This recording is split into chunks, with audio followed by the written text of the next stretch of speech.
This is William Michael, the Headmaster of the Classical Liberal Arts Academy, and in this talk I would like to walk with students through the first chapter of our text on classical Greek literature. I'd like to read the text and make some comments and reread at times to try and make the reading as clear and easy to understand as possible. Students are encouraged to follow along in the course textbook, to pause the talk at any time to take notes, also to contact me and ask any questions that arise as we go through the lessons. But I'd like to provide as much help as possible to get through what is a difficult study, but one that's very helpful, one that will be very useful in our study of the humanities, and in particular of classical Greek literature. So let's begin with chapter 1. The classical literature of a nation, includes only the works of its best authors. The era of the classical literature of a nation is that period of time during which the national intellect is in its greatest vigor and health, when the language exhibits the most perfect refinement and purity, when poetry, philosophy, and history are in the most flourishing condition. That is the time during which the classical literature of a nation may be found. This definition of classical literature excludes the period of the rise of that literature, the rise of that culture, and its progress towards perfection. It also excludes that of its decline and fall. But it's obvious that a history, even of the flourishing period of a nation, although it naturally terminates when that period comes to a close, must trace its growth and development from the earliest times. It's important for us to understand how the great literature of a nation developed, where it came from, what sources influenced it, and so on. An inquiry, therefore, into the classical literature of Greece divides itself into two heads.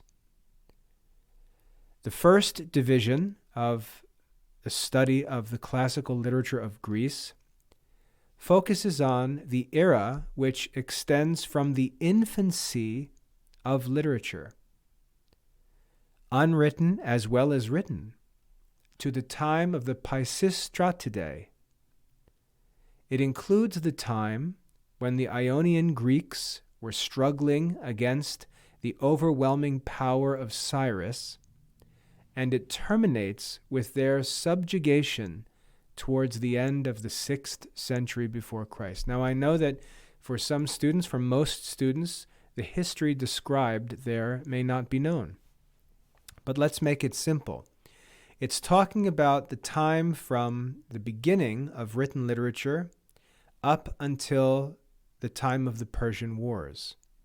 Now, if you've studied world chronology, you should understand this, because in the world chronology course, we had these times marked off. If you remember, the beginning of the classical age was marked by the writings of Homer, which took place around 750 BC. And so this first era is really describing the era of the development of literature, which for the Greeks began around 750 with the writings of Homer, until the time of the Persian Wars. And you'll remember that during the Persian Wars, the great Persian army came from the east and threatened Greece, and that the Greeks rallied together, defeated the Persians, drove them back to their own land, back in the Middle East. And after that Persian War was a time of great peace and prosperity in Greece. So the first period in our study of classical Greece, the first period is focused on that time from the beginning of literature up to the end of the Persian War, the time of the development of Greek culture, Greek literature. The second era, the second division of our study of classical Greek literature, will focus on the era at which the national literature of Greece had attained its highest state of perfection, the golden age of Greece, what we usually refer to as classical Greece. During this era, the tragic drama, that is, the tragic plays that were performed usually at religious festivals, rapidly arrived at maturity. They developed quickly and suddenly became extinct. Comedy, another form of drama, also flourished. History, which we take for granted but was really developed by the Greeks, history assumed its most perfect form, and Athens came to be considered the home of philosophy.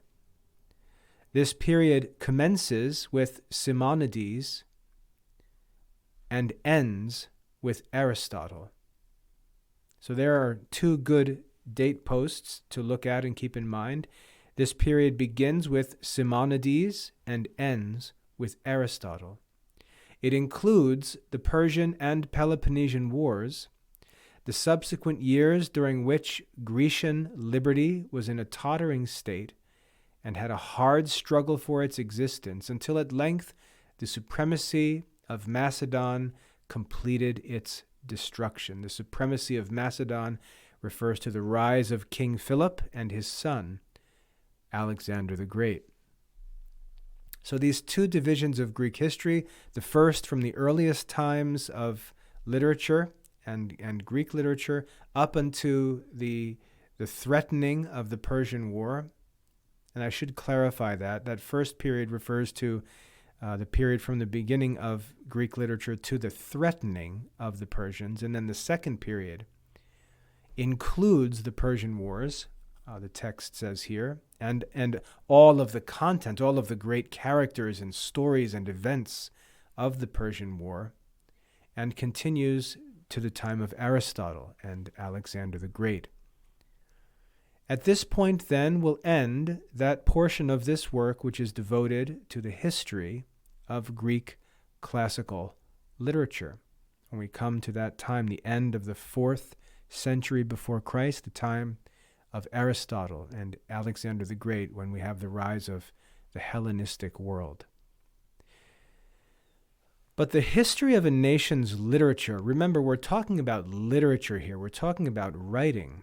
And it can be written literature, or it could also be unwritten literature, that is, stories and traditions that are passed down orally from one generation to another.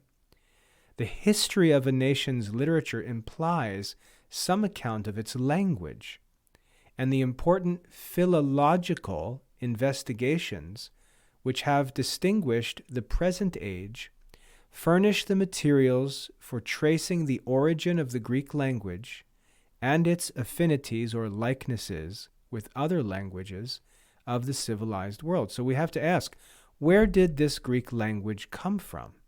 Did it just come out of nowhere, or is it part of an older, more ancient tradition that developed over time? Where did this literature come from? Language is the material of literature, in the same way that marble gives visible existence to the ideas and feelings of a sculptor. As the artist converts the shapeless block into a lifelike statue, in the same way the poet, the philosopher, and the historian breathe life into the dead letter of mere words. Again, the beauty of sculpture depends in no small degree on the fitness of the material for expressing and giving reality to the ideas of the artist. And in the same way, on the genius of a language the character of a national literature will frequently depend. In other words, there are some languages that actually allow for great literature, and there are other languages that don't. And so it's important for us to study the language of a nation or a people with great literature because they normally possess a great language. The genius of the language is often the cause of the great, noble, timeless character of the literature of one nation. The first step towards exhibiting the origin of the Greek language is to trace the earliest migrations of the human race.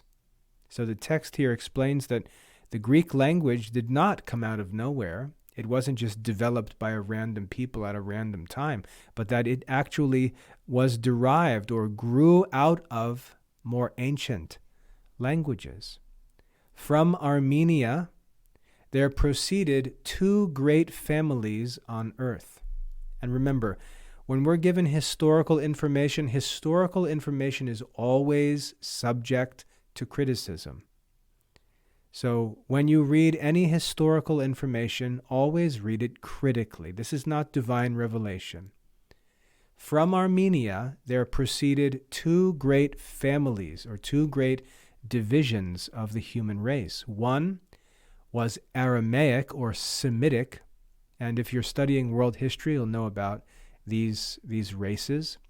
One, the Aramaic or Semitic, gradually occupied the plains of Mesopotamia in the Middle East, and from there overspread Syria, Arabia, and North Africa, which included Egypt.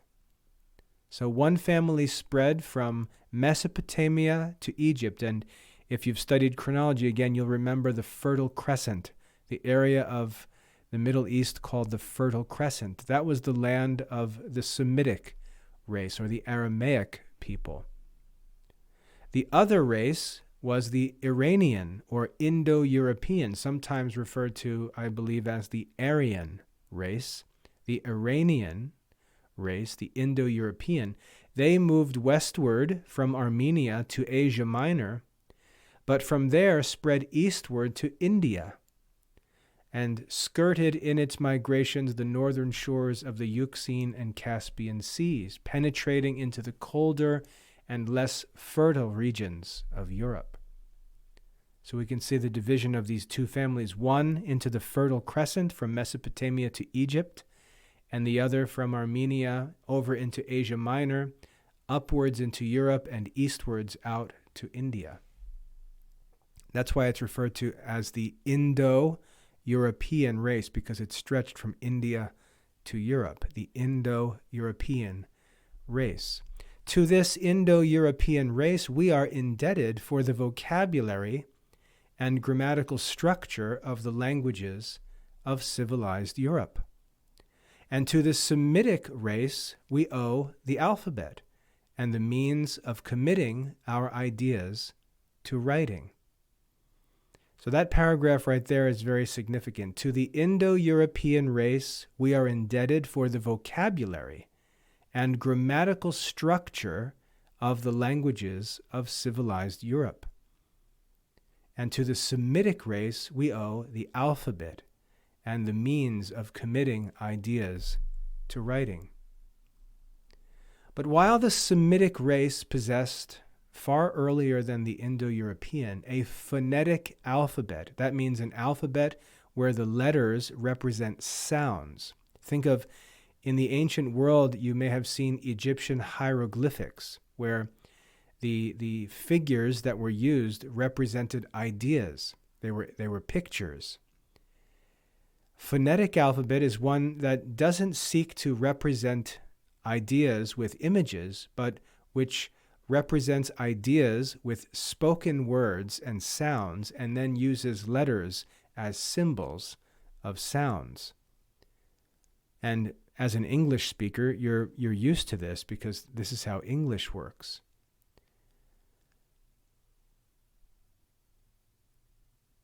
The phonetic alphabet was developed by this Semitic race, and it was a phonetic alphabet of such power and perfection that it was able to satisfy the requirements of both races and to be capable of expressing and representing every sound.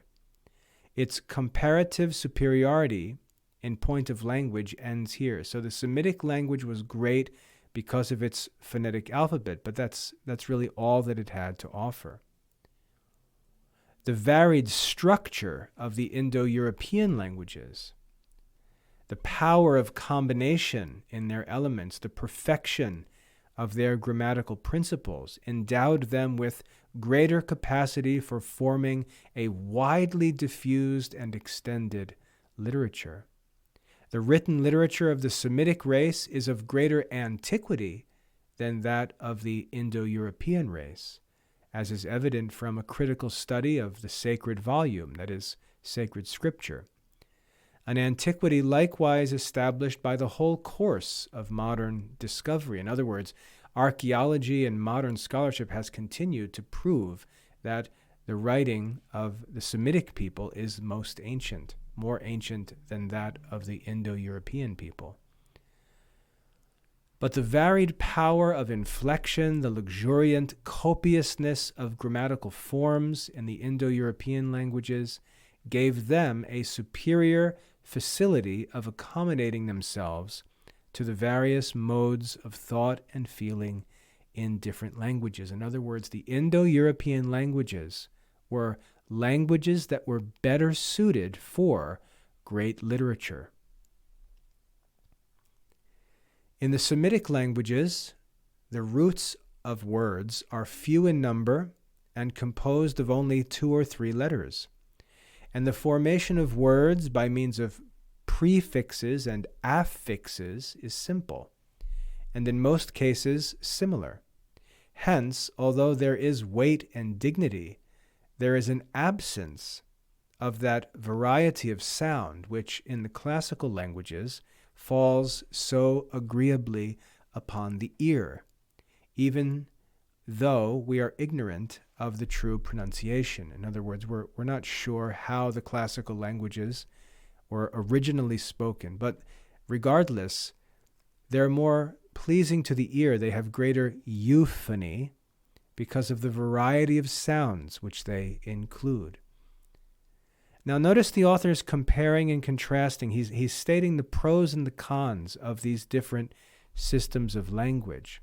He's given a few reasons why the Semitic languages are to be respected, and he's given a few reasons to know why the Indo-European languages are to be respected. But he explains why the Indo-European languages were better suited to be the languages of great literature, and eventually of classical Greek literature. He says Hebrew poetry, and Hebrew is a Semitic language, Hebrew poetry is probably metrical, it has rhythm, but we cannot discover those nice shades of rhythm and scansion which in Greek and Latin are capable of being reduced to exact rules. So there's some rhythm in Hebrew poetry, but it's a primitive kind of rhythm. Whereas the Greek and Latin rhythm we learn about in classical prosody, which we study in grammar level 3 in the Classical Liberal Arts Academy, that which we see in Greek and Latin is much more subtle and beautiful. And it allows us to form exact rules, which means it can be reduced to an art. It can be studied and practiced by others. It's not just sort of a unique gift of one who's considered to have the gift of writing or poetry. The only poetical peculiarities discoverable are antitheses in sense and equally balanced periods or sentences. The slightest acquaintance with the classical languages of antiquity is sufficient to show the advantage of varied grammatical inflection, both as to sense and sound. The mind recognizes with satisfaction the philosophical exactness with which they were able to express the most refined distinctions of human thought. The means which were at their disposal by composition and derivation for forming a complete nomenclature or system of names for things in any science, a power which modern languages are obliged to borrow from them. So the author says, look, the classical languages, Greek and Latin, they were such great languages that they were able to be used to develop philosophical thinking, because the more and more subtle and exact the ideas needed to become, it was no problem for the Greek and Latin languages. They could work with that subtlety, and they could enable a man to express very, very exact ideas that distinguish some ideas from others, which other languages can't do. In fact, we still use these classical languages in modern sciences. Even though English is the official language, we still use Greek and Latin to give objects their scientific names. That's how useful those languages are. Doubtless, the Greeks were distinguished by a vast amount of mental energy and subtlety of discrimination.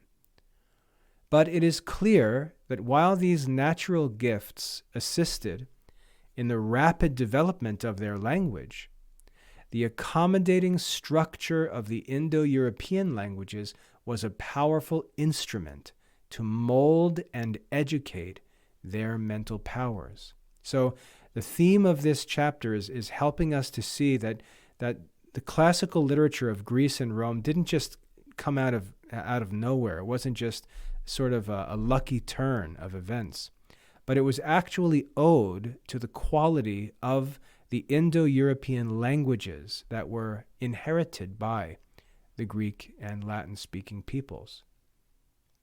One scholar, Muller, quoted by our textbook, says, "In the ancient languages, the words with their inflections, clothed as it were with muscles and sinews, come forward like living bodies full of expression and character, while in the modern tongues, words seem shrunk up into mere skeletons." The ear, even of the uninitiated, even of those who don't know very much about literature, is struck with the harmonious variety perceptible in the Greek language, and its fitness at once for the loftiest strains of heroic and dithyrambic poetry. The language itself sounds beautiful. The sweet pathos or emotion of the lyric muse, and the rhythmical character of oratorical prose composition, and the simple homeliness and elegant perspicuity or clarity of narrative and conversation. It's pretty amazing to think that the classical languages offer us some of the most famous and beautiful poetry and music and so on, but also simple writings like the familiar epistles of Cicero, which we study in Latin reading too. Simple conversation was even quite beautiful. But while this is the charm resulting from a variety of inflection, from the variety of all different forms and sounds of those forms, the ear is also effectually addressed by the systematic rule which regulates these inflections. Every different idea and relation has its different sound. But at the same time, as a general rule, every similar and kindred idea has a similar or kindred oral development. The ear, attuned as that of the Greek was to catch at every minutest difference in sound, and to discriminate with the nicest or most careful, delicate accuracy, was at once conscious of the sound, and the mind as readily recognized the mutual relation of ideas, the adaptation of the parts, the dependence upon each other of the words in the sentence.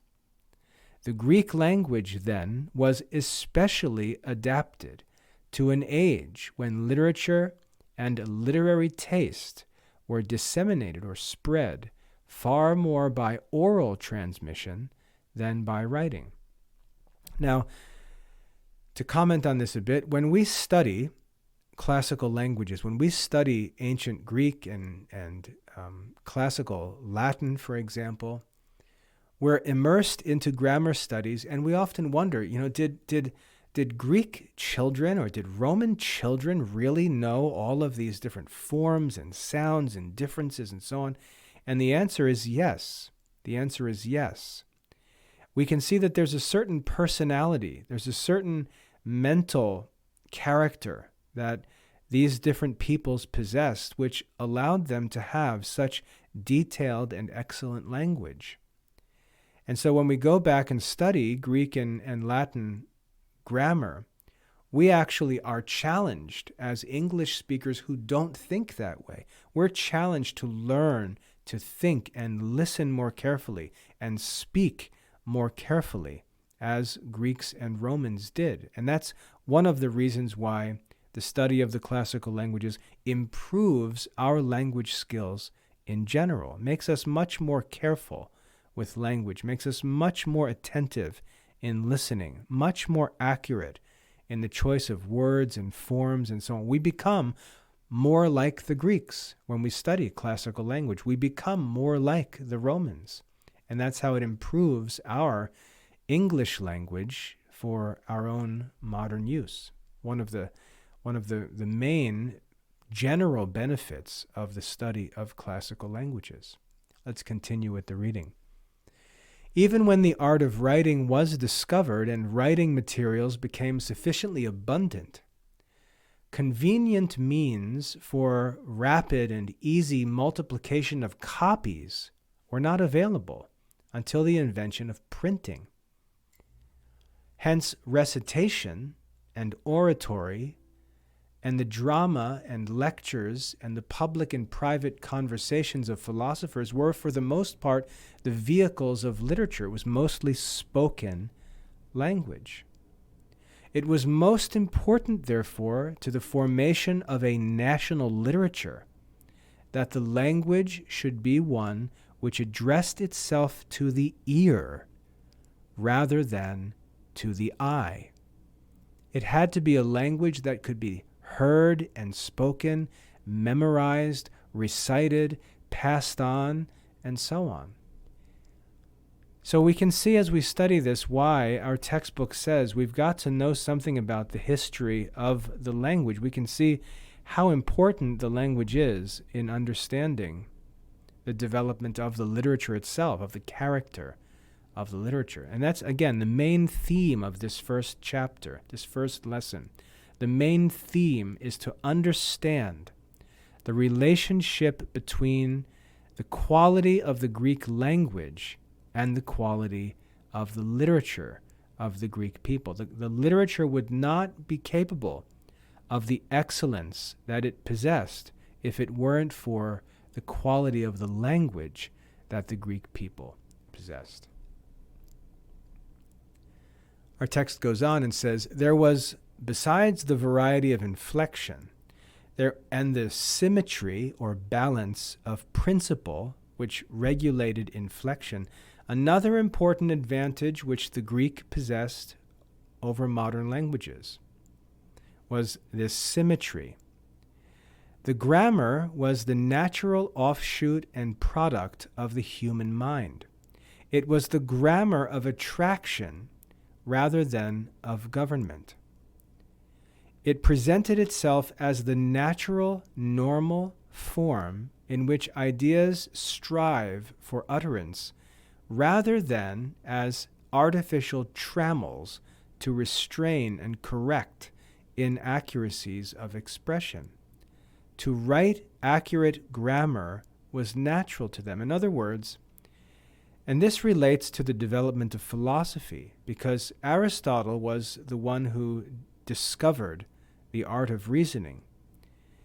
And so as we learn how our minds actually work, as we learn the operations of the mind, how our minds actually receive images from the senses, how they then join together or separate those ideas in the mind and make assertions and make statements. There's a natural way that happens in the mind that has nothing to do necessarily with languages. It's how the mind itself works. The Greek language was organized, its grammar was organized in a way that was in harmony with the way that the human mind actually works. And so that's a pretty important point, because it's possible that there's a language that is designed by men. Maybe English is like this, a language that's designed by men. And it's got its own ways of expressing ideas, its own ways of communicating, its own rules for how things should be said, that are actually not in harmony with the human mind. And so there's always this disconnect between human thoughts and human words, whereas in Greek, there was an agreement, there was a harmony between the human mind and the Greek language. That's a very interesting point he makes here. The reverse would have done violence to their nature.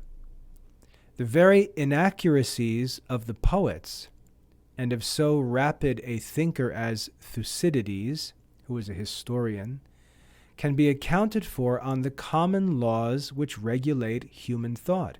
Even the familiar and conversational dialogues of Plato and the jottings down of Aristotle's notebooks are free from grammatical inaccuracies which we frequently meet with, even in polished essays of modern times. The works of the Greeks, he says, were relatively free from grammatical errors and problems because their language was in harmony with human thinking. It was actually difficult to produce grammatical errors because the language simply followed the natural movement of the mind. With the ancients, the order of thought was that in which thoughts were expressed. The plastic nature of their languages, plastic here means flexible, the plastic nature of their languages allowed the thoughts to flow in words precisely as nature dictates. The arrangement of the words in a Latin or Greek sentence is determined by the relative importance of the ideas. And therefore the classical is in fact the natural order, while the grammatical order is that which is determined by artificial rules. So some people will say in Latin and Greek word order doesn't matter. That's totally false. The word order, unlike English, where the word order is artificial and sometimes contrary to how the mind actually works, in Greek and Latin, the word order is actually determined by the order of ideas in the mind.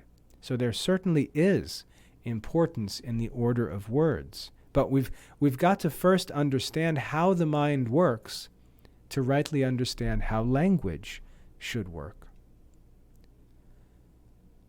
The same facility which assisted the ear in the appreciation of the sense and led the hearer gradually onward together with the speaker so that he grasped the ideas precisely as they originated in the speaker's mind, constituted one of the charms of Greek poetry. And as a note here, this is why when students begin the Greek and Latin reading courses in the Classical Liberal Arts Academy, I encourage students to not change the word order when they translate.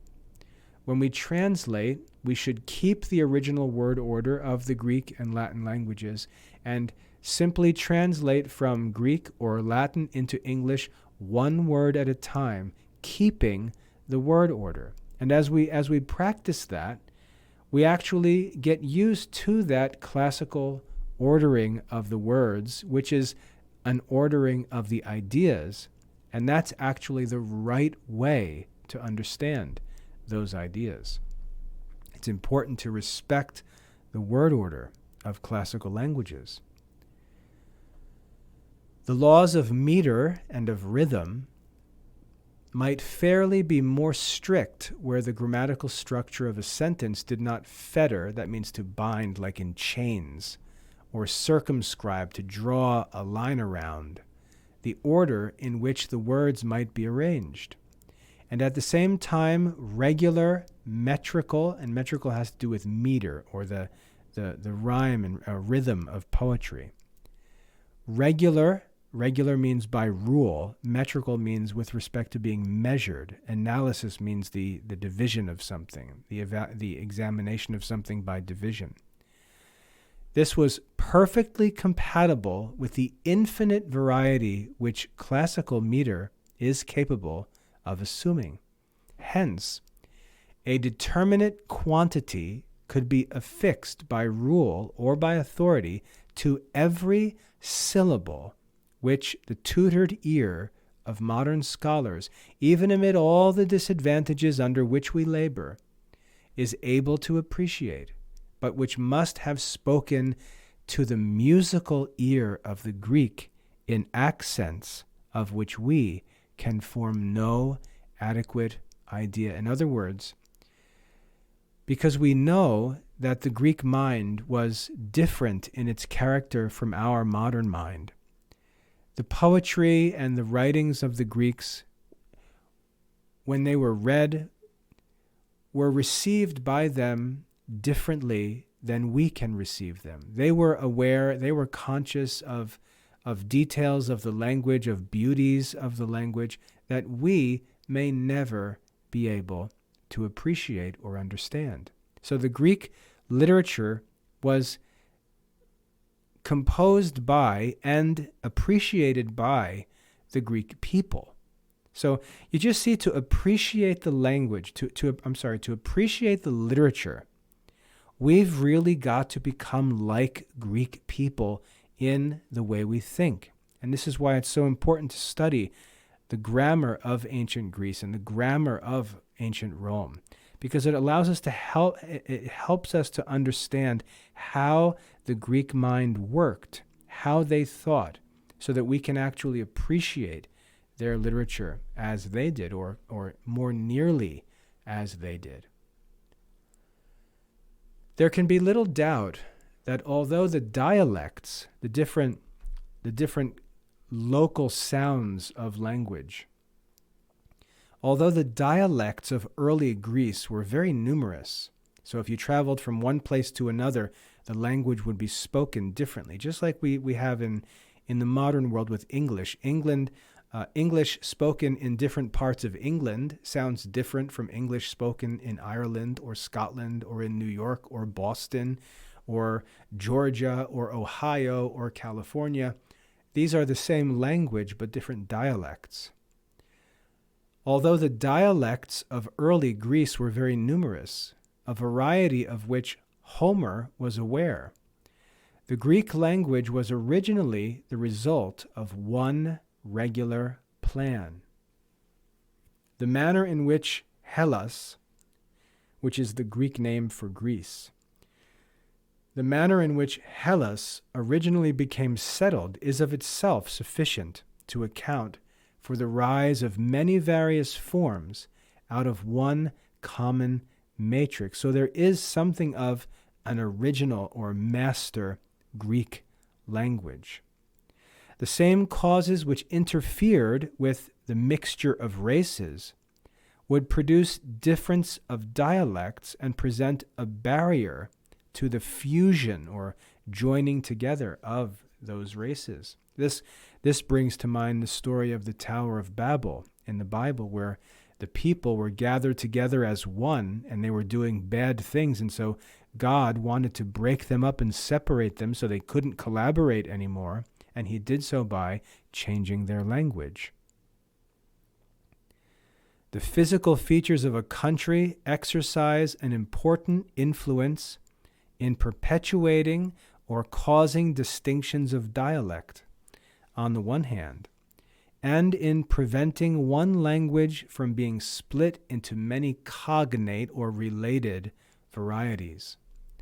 The vast open plains inhabited by the Semitic nations, we think of the people of the Middle East as something of a desert people. The place where they lived had an effect on their language.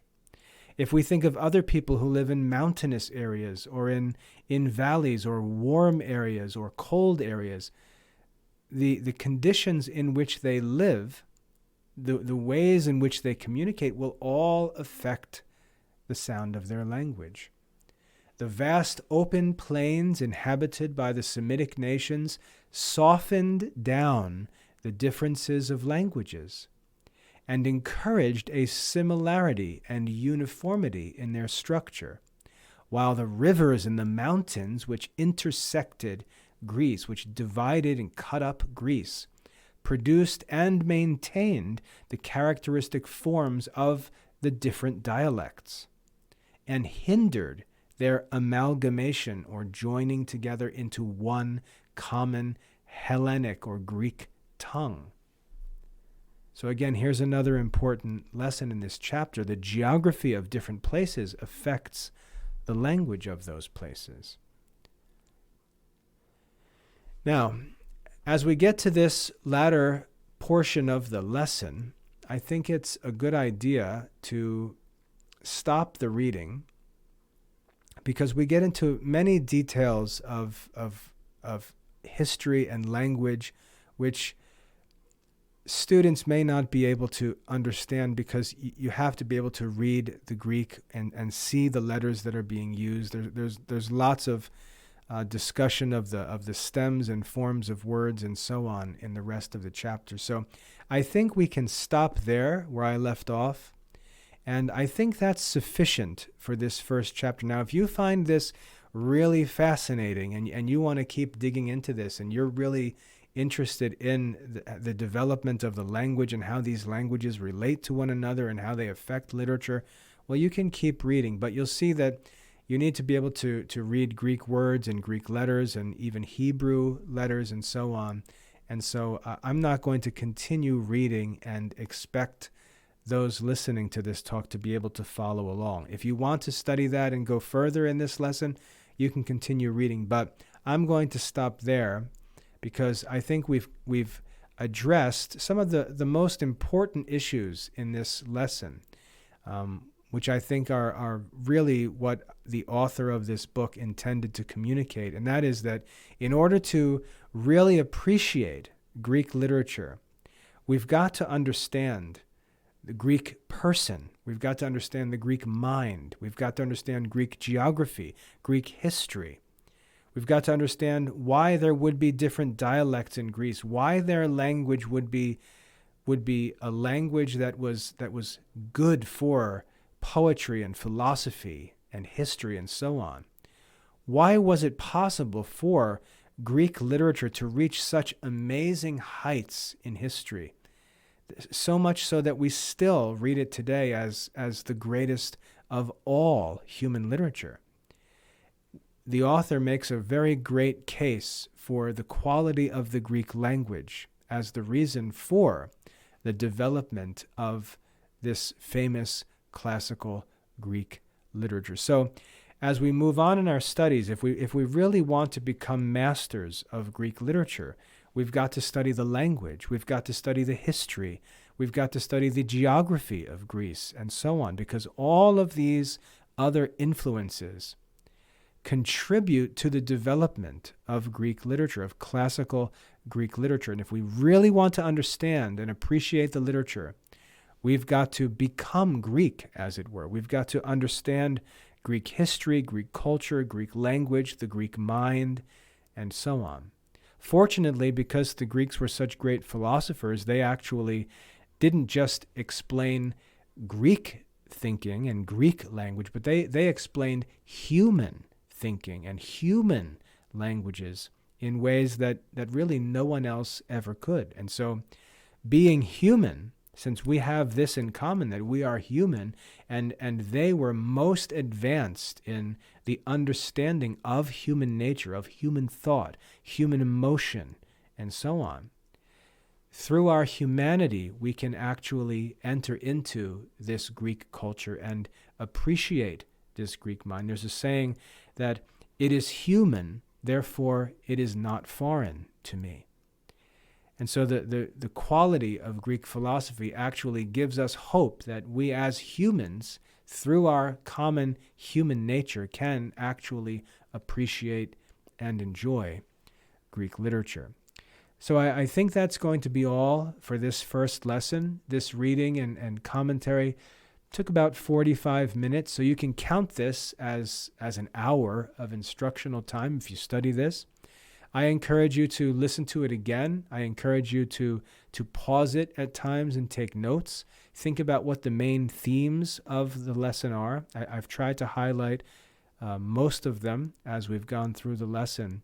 And then work on completing your assessment for this lesson and get that submitted so that you can move on. And after we get through a number of chapters and learn some of the fundamental ideas and concepts that need to be understood before we can appreciate Greek literature, we'll get to actually studying some of this literature. Unfortunately, because this is actually considered an English humanities course, we're not going to study the works of the ancient Greek writers in Greek translation, or in the original Greek, that is, but we're going to study them in English translation. But with access to the Loeb Classical Library, you have access to the Greek and Latin texts as we go through classical literature. And as you work through Greek and Latin reading and grammar courses, you're going to be able to engage with the original languages and begin to enjoy some of these benefits that the author describes here in this first chapter. So you can see how these studies bring all of our classical liberal arts studies together: our grammar studies, our classical reading and language studies, our history studies, our geography studies, our philosophy studies.